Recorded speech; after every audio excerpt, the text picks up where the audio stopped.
លោកគ្រូរៀន page និងរៀន YouTube មួយណាល្អជាង Vivo តែម្ដងបងសួរចឹងមក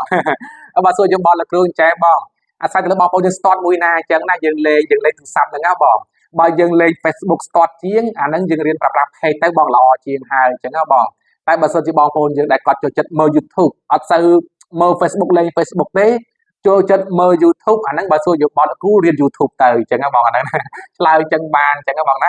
តបនឹងឆាតបងសួរលោកគ្រូអាចបកស្រាយអញ្ចឹងបានបងបើឲ្យថាពិតប្រកបហ្នឹងគឺអាស្រ័យលើបុគ្គលម្នាក់ម្នាក់អញ្ចឹងបងអត់ដូចគ្នាទេបងប្អូនណាខ្លះគាត់ចូលចិត្តលេង Facebook មើល Facebook អញ្ចឹងទៅមើល reel ជាដើមអញ្ចឹងបើសួរយោបល់លោកគ្រូដែលល្អជាងហ្នឹងយើងរៀនលេងប្រើប្រាស់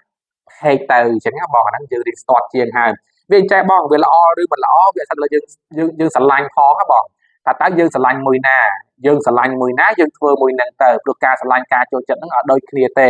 អាហ្នឹងជាបទពិសោធន៍លោកគ្រូទេបងឲ្យយកជាគោលគំរូហ្នឹងគឺអត់បានទេ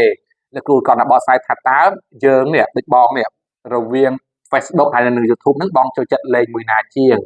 ទាញទូរស័ព្ទពឹងមកយើងមើលមួយណាមុនគេអញ្ចឹងណាបងបើយើងទាញទូរស័ព្ទពឹបយើងមើល Facebook អាហ្នឹងយើងចូលចិត្តអាហ្នឹងហើយអញ្ចឹងយើងដាក់អាហ្នឹងមុនទៅរៀន page មុនទៅចាំទៅរៀន YouTube ទី2តែបើយើងទាញទូរស័ព្ទមកពឹបពឹងចូល YouTube តែម្ដងអាហ្នឹងយើងរៀន YouTube ទៅអាហ្នឹង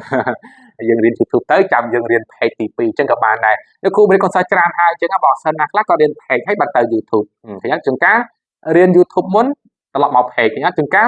page ផង YouTube ផង TikTok ទៀតអញ្ចឹងជារួមយោបល់លោកគ្រូល្អដូចគ្នាតែសំខាន់យើងមើលចំណង់ចំណូលចិត្តរបស់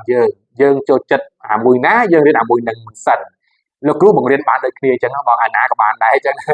តែសំខាន់យើងរៀនទាំង3ទៅយើងរៀន page ចេះដូចនេះស្ដាប់ចាស់កូនសិស្សលោកគ្រូតិចណាចាស់ណាដែលយើងរៀន page ចេះហើយកុំនៅតែ page យើងទៅ YouTube ទៅឬបងប្អូនយើងតែចេះ YouTube ហើយទៅ page ឬក៏ចេះទាំង page ទាំង YouTube ទៅ TikTok ទៅយើងរៀនទាំង3ទៅបណ្ដាញសង្គមស្រុកខ្មែរយើងគឺបច្ចុប្បន្នគឺ3សិតតែយើងអាចរកលុយបានរកប្រាក់ចំណូលបានអញ្ចឹងយើងស្ដាយ content វីដេអូយើងធ្វើទាំង3តែហ្នឹងយកបល់លោកគ្រូអញ្ចឹងណាបកស្រាយជូនណាបងអរគុណ